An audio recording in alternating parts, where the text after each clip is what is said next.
بینەرانی خۆشەویست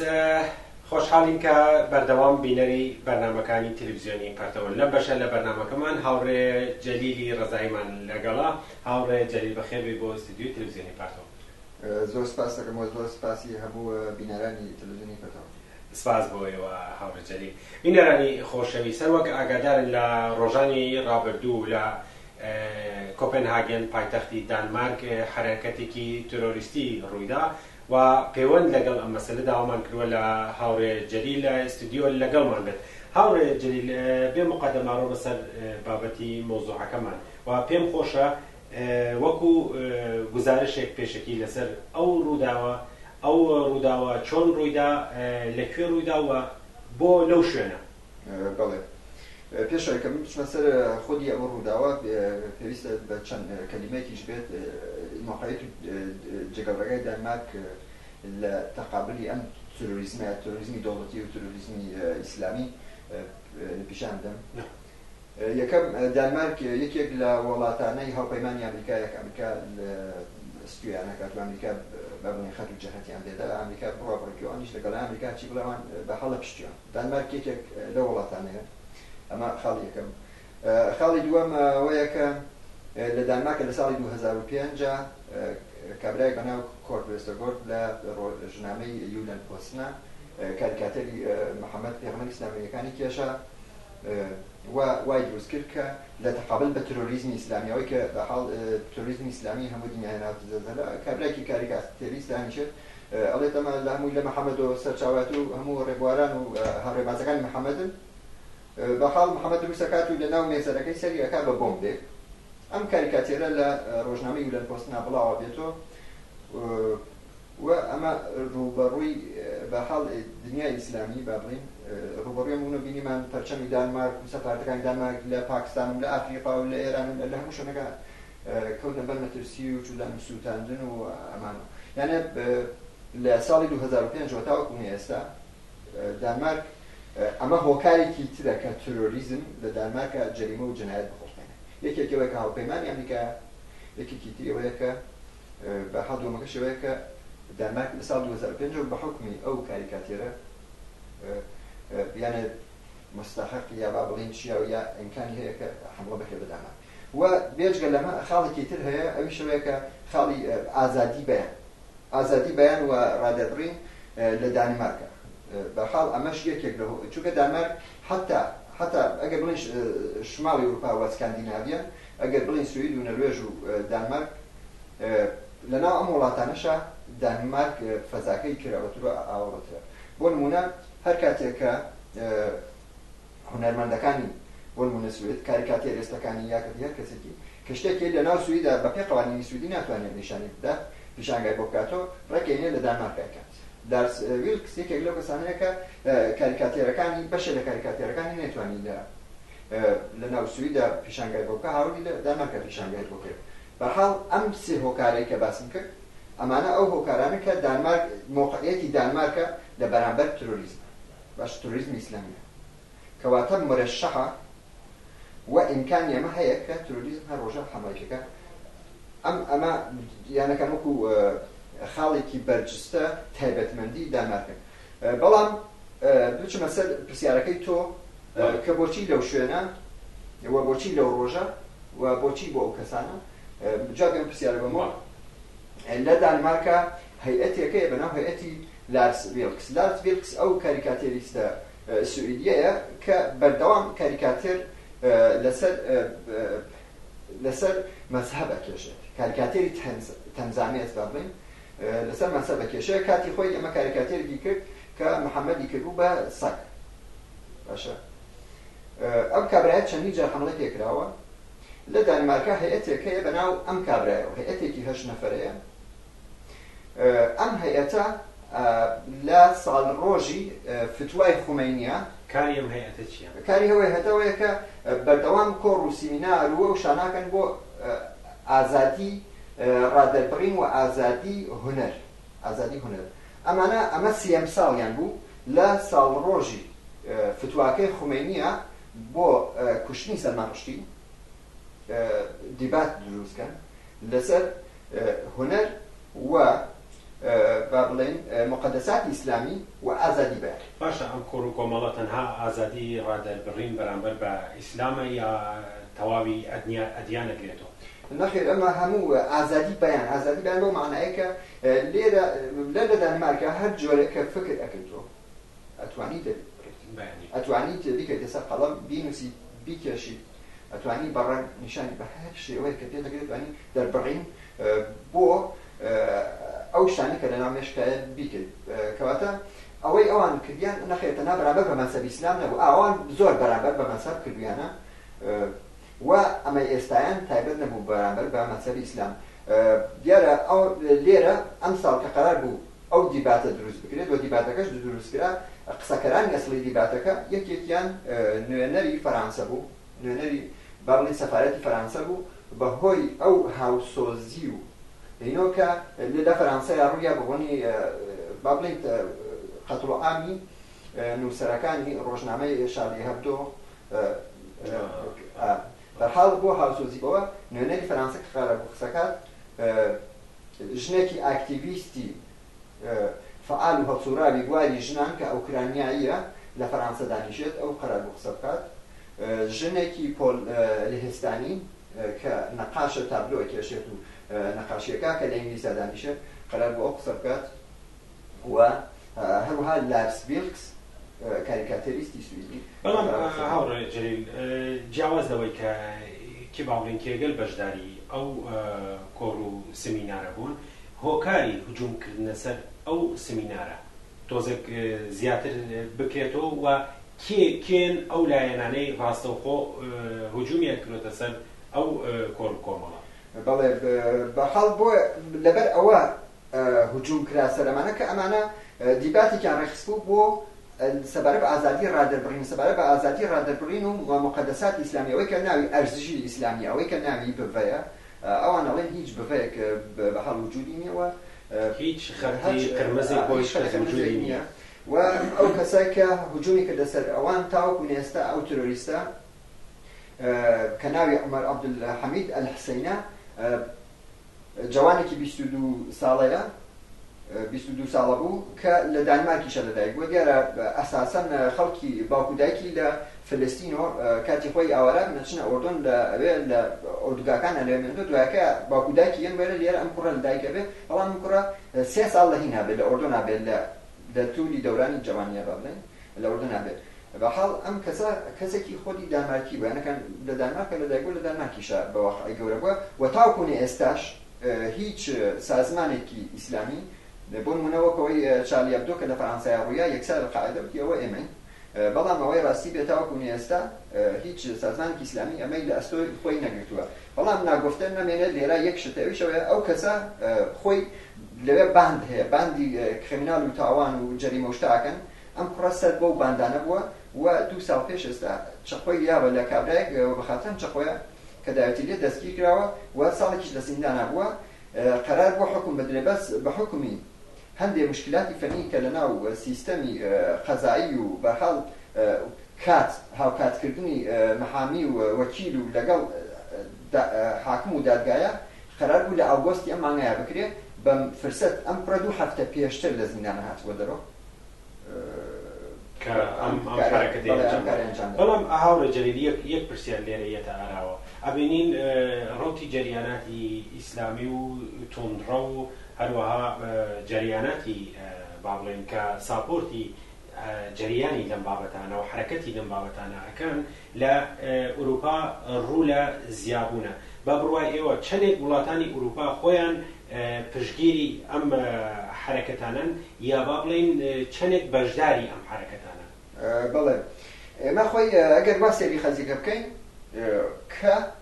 لە وڵاتانی ڕۆژهەڵاتی ناوەڕاستە یاوەکوونە لە شمالی ئەفریقا یەکەتی لە جنوبی ئاسیا لە هەرکوێکە کە هەلومەرجی شەرایەتی خەڵکی سە بە حکمی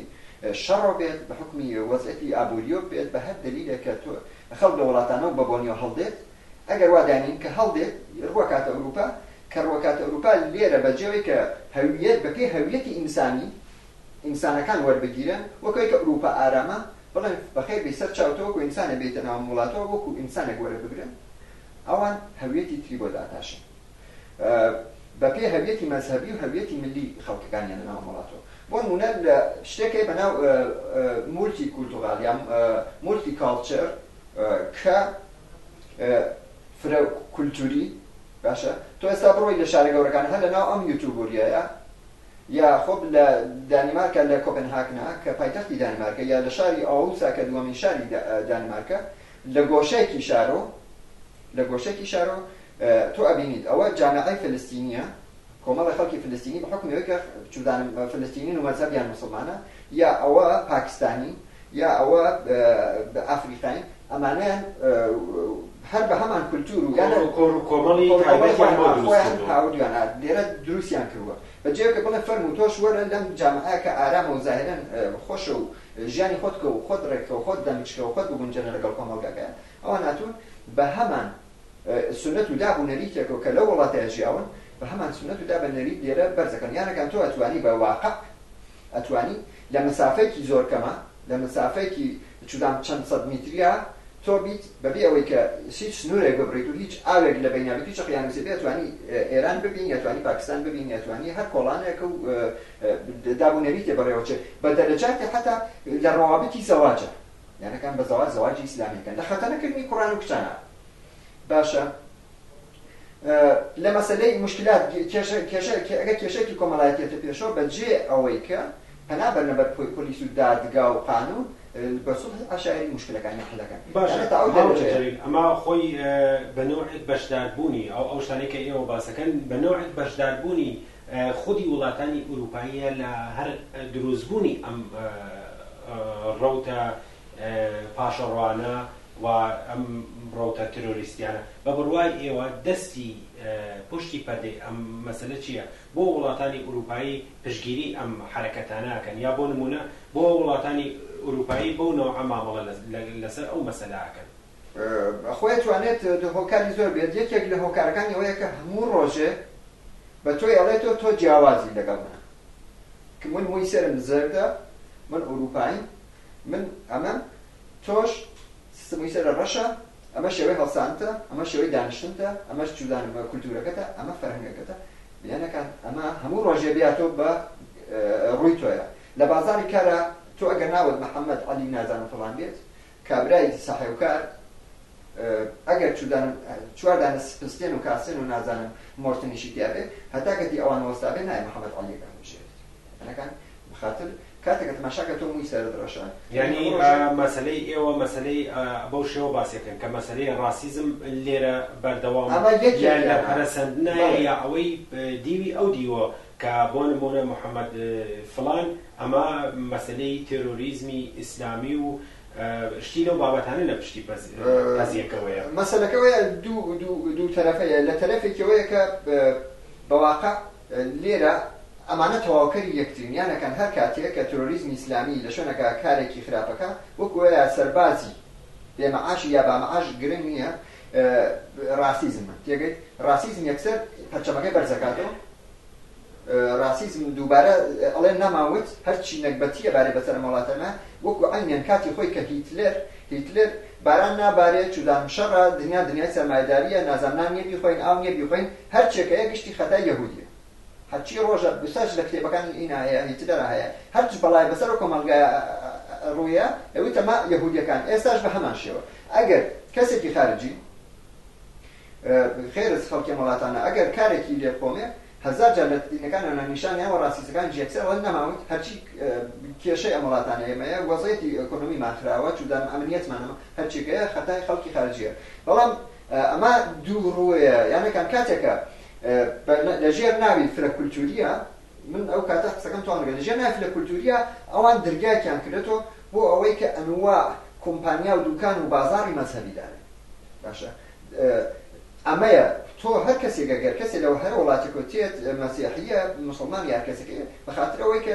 لە تاو تۆریزمی ئیسلامیە لە تاو چودانم فەزایەکە لەوێ بۆ منە جمهوری ئیسلامی دروست کرد بۆ خەڵکە ئێرانە هەڵدیە بۆ ئێرانە نیازی ئەوەیە کە خۆی بپارێزێت نیازەوەی کە بێ لەم ئارامش و ئاسایشەیە کە لە ئەوروپایە هەیە بژێت بەبێ هیچ کێشە بۆ هیچ کەسە دروستکە بەڵام کە تێرەنەوە ئیسلامی سیاسی خەتە ئیسلامی سیاسی سازمان ئیسلامی سیاسی کۆمپانیایەکە باشە هەموو کەسانی کە ترۆریان کردە ترۆریش ئەنجامیان هەموو کەسانی کە ئەچن بۆ سووریا و بۆ عێراق و بۆ هەر وڵاتێکی تر کە بن بە بەشێک لەو ترۆریزمی داعشەی کە وجودی هەیە هەمووی هیچ کەسێکی نییە لە ئاسمانەوەدا کەوتووە هەمووی یا لە مزگەوتەکان هاتوو ئەو مزگەوتانە کە لە ناو ئەوروپایان هەمووی ئەندامی سازمانە ئیسلامیەکانن هەمووی ئەو کەسانن کەلاسەکان و مەکتەبەکانی قورئانەوە چوون دەرسیان خوێندووە فێری ئەم توندڕەویە بوونەوە لێرەوە چن لەوێ ترۆرەکەن لێرە ئەم جامعەشیان خستەتە بەر پەلامار و هێرشۆ من یەک شت ئیشارە پێ بەمە ویشەوەی دانەکەمە زۆر بەرچاوە کاتێکە لە دانمارکە ئەو هێرشە ترۆریستی ئەنجامەدرێ لە دەرەنجامە 5 پۆلیس بریندارە بێ 2 نەفەر ئەکوژرەی دیارێکێکیان هەر لەو شوێنەی کە قەرار بوو سیمینار و دیباتەکە بەڕێوەچێ یەکێکیشیان یەکێک لە بنکەکانی شوێنی کۆبوونەوەی یەهودیەکانە لە شوێنێکی تری شارەوە ڕوویە بەواقع کە کابرایەک بوو گاردی نەکەبوو بەردرگای شوێنی نەکان بووە یەهودیەکان بوو کە تەقەیەکرا کوژرا دوای یەکێکیش پۆلیسەکە بوو چێ پێژن ترۆریستەکە بوو یانەکان 3 نەفەرە کوژرا لە لای یەهودیەکان نەفەرە کوژرا لە لای مەرکەزی دیباتەکان نەفەرە کوژرا و هەروەها ترۆریستەکەش بۆ ترۆریستەکە گوڵ فڕەدرابوو لە شوێنەکەیە بەپێ عەرف و عادەتی خەڵکی دانمار بەحاڵ گوڵیان فڕیابوو گوڵیان دانابوو لە شوێنی ئەو 3 نەفەرەیە کە کوژراون باشە دیارە ترۆریستەکەش کە وەکو بەشێک گوڵ دانرابووانە تقریبا حدود 50 نەفەر 50 جوان باشە 50 جوانی ئیسلامی هاتوون گوڵەکانیان دا بەرشەق لەو شوێنەیە کە لە شوێنی ئین ترۆریستەکەیە بوو با الله ئەکبەر الله ئەکبەر گوڵەکاتانە بەرشەق ئەڵێن ئەمە دابوونەریت و سنەتی ئیسلامی نییە کە کەسێکە شەهید دەکرێ گوڵ فڕە بدەیتە سەر یانەکان ئەمانە فەزاکە ئاوڵەیە لێرە بۆیە ئەمەنە دەستیان بازە کە تێن کابرای لە شوێنی ترۆریستێکە کە حەمڵەی کردێتە ئەو وڵاتە هەموو ئەو وڵاتەی بردێتە ناو ڕوح بوو وەحشەتەوە بەڵام ئیمڕۆ ئەوانە تێ کۆمەڵی خەڵک هێشتا لە وڵاتە هەیە شەرم ناکەن تێن ئەڵێن ئەمە شەهیدی ئیسلام ئەو شەهیدی ئیسلامی گوڵەکانی کۆکرد بریان فڕیانە هاوڕە جەلیل ئەمە دیارە ڕۆتە سەلەفیە جەهادیەکان و ڕۆتە ئیسلامیەکان لە هەر شوێنێک بە دیارە بە نەوعی خۆیان بە ئەدەبیاتی خۆیان بە کولتوری خۆیان هەڵسو کەوتەکەن بەڵام بەگشتی بینۆ سەر باسەکەی خۆمان و وەکو دوایین پرسیارکە ئاراستی یەکۆم ئەم ڕۆتە ترۆریستیە کە دەستی پێکردووە لە ئوروپا چۆن چارەسەر ئەکرێت چۆن ئەتوانین باڵێن چۆن بەگشتی بەر ئەگیرێت بەم ڕۆتە ترۆریستیە کە لە ئوروپا دەستی پێکردووە وەکو دوایین بەشی بەرنامەکەمان و بە کورد باش خۆی ئەساسەن لێرە زۆر هەوڵدراوە زۆر این کراوە بەڵام بینین دوێنێت کۆنفرانسی لە ئەمریکا بەڕۆچۆ دوێنێ پێرێ بۆ بەرگرتن و ستۆپکردنی ئەم ترۆریزمە بەسەرکردایەتی ئەمریکا و بەژاری 6 وڵاتی دنیا لەوێ ئەگەن بەو دەرەنجامە کە ئۆباما پان لەسەرەوە داگرێت کە ئەبێت ترۆری کەلیمەی ئیسلام و ترۆریزم و موسلیم ئەم کەلیماتە لە یەک جیا بکەینەوە وەکەوەی کە ئیسلام سوء-استفادە لە ئیسلام کراوە سوء-استفادە لە مەنسەب کراوە بۆ من ئەمە ڕەبتێکی بە مەنسەب نییە بەڵام ئەمە بە نەزەر من بە هەڵە تێگەیشتنە چونکە خۆی ڕەبتی بە مەنسەبەوەیە ئەو کوڕە ترۆریستەی کە هێت لە دانمارکە ترۆر ئەنجامەیە کەسێک نییە لەلایەن قاعدە و سازمان درابێت باشە ئەگەر شش بەڕای بە بڕای من ئەگەر لەسەر کوڕی مانگە 6 کەسی لێبێت ئەو 6 کەسە کتێبێکی قورئان ناوی هیچ مەذهب و دینێکیان نەبیست بێ قورئان بەرە بیخە بەردەستیانەوە باشە ئەگەر خۆیان گەشت بۆ قەناعەتەکە قورئان دروستە بە دڵنیاییەوە ترۆریزمیشیان هەیە دروستە بێ لەو 6 نەفەرە کەواتە ڕەبتی بە کەواتە سەرچاوەکەی خۆی سەرچاوەکە بەڕای من سەرچاوەکە خۆی مەذهبەکەیە کە ناتوانراوە ڕەفۆرماسیۆنی تیا بکرێت چونکە ڕەفۆرماسیۆن بۆ مانایە کە لە هەموو مەذهبەکان ڕەفۆرماسیۆن کراوە دەستکاری تێکستەکانیشان کراوە ئێستا دینی مەسیحیەت چەندین جار تا ئێستا ڕەفۆرماسیۆنیان تیا کردووە بەڵام ئیسلام نەتوانێت بکات و ئەوەی کە بۆ نمونە دانمارک یەکسەر 1 میلیارد کرۆنی تەخسیس کرد بۆی کە ئەم ترۆریزمە ستۆپ کات و نەمێنێ ئەمانە لەوانەیە بتوانێت کۆمەلگا بەپارێزێت دووربینی زیاتر دابنرێت خەڵک ئازادی و ڕەفاهیەتی خۆی بفرۆشێت تێگەی یعنی تە ڕەفاهیەت و شتی شەخسی نامێنێت چونکە دنیا کامێرەیە بەوەی کە زین و بەس بمێنێتەوە لەوانەیە ئەمە ستۆپ کات یانەکان کەمی بکاتە ترۆرەکە بەڵام وەکەوەی کە ترۆریزم نەمێنێت بەڕای من ناتوانێت بکات یەک ڕێگا هەیە ویشەوەیە کە تەواوی ئەم دام و دەستگای مەذهەبیانەی کە وجودیان هەیە ئەبێمانە وشت بکرێن ئەوەی کە ساڵانە بەناو فۆنین و بەناو چوودانم ڕێکخرا و سازمان و بەناو کولتوری جیاواز و پارە وەرەگرن و ساختمانهای بەرزبەرزیان پێیاون و ئەوانە پارەی سکاتی باجی من و تۆ ئەیدەن بەوان ئەبێ ئەمانە ستۆ بکرێ بێ مەمنوع کریا بێ مزگەوت لێرە بە نەزەر من ئەبێ مزگەوت مەمنوع بکرێ چونکە مزگەوت تەنها صرفەن وەکو کلیسایەک نامێنێت و خەڵک بچێ عیبادەتی خۆی تێکا وەکو ژیانی شەخسی خۆی و هیچ ڕەتی بەسەری چ بنێ مزگەوت جێی سازماندانە جێگەی ئەوەیە بۆن کابرا ڕۆژە پێشەوەی مەلایەک لە دانیمارکە ڕۆژە پێش ئەوەی کە ئەم حادسەیە ڕوودات لە مزگەوت ئاماڵێ ئەڵێت محەممەد کاتی خۆی لە مەکەیە دەراوسیەکان یەهودیە بن باشە ڕۆژێک نامەیەکە کاتە سەریان ئەڵێت ئەگەر بڕواێنن بەم بخوایی یەکتایی کە ئێمە بڕۆمان هەیە ئەمە باشە وەگەرنە ئامادە من بۆ شەڕ باشە کەواتە ئیسلام کە ئەڵێن ئیسلام ناوەکە یانە ئاشتی یەک معنە هەیە بەمە یەک معنە یانە ئاشتی یانەکان ئەوەی کە من ئێڵێ بەسەرهاوسە منگێتەوە بێ قبوڵیکە ئەگەر قبوڵە نەکرد شەڕە کەواتە هەموو ئاشتەکانەوە ئەوانەوەیە کە بێ چون و چرا ئەوان ئەوەی کەوان ئێڵێن تۆ قبوڵیکە وەگەرنەکەیت ئەوان تۆ وەکوژن کەواتە یەک ڕێگا هەیە بۆ کۆتاییهێنان بەم تۆریزمەیشەوەی ئەم دام و دەستگای مەزهەبیە ئەم مافیایە کە مەزهەب بەڕێخستووە لە ئەوروپایە ئەبێ بە مزگەوتەکانی و بە کەداسی قورئانەکانی و بە هەموو فۆنین و سازمانەکانی و بە حزبەکانی و حزب هەیە هەموویە بە کۆ بکرێتەوە و بخرێتە دەرەوە توور بێترێتە دەرەوە ئەو کاتە ئەتوانی خەڵک نەفەسێک کێشێت بە هەڵوەکو ئینسان بژێنێتە سپاس بۆ تۆزیحەکانت سپاس بۆەوەی کە لەم بەشە لە بەرنامەکان لەگەڵمانەوە چاوەکەمی زۆر سپاس بۆ تۆش و هەروەها بۆ بینەرانی رادیۆ پەرتەویش سپاس بۆ بەش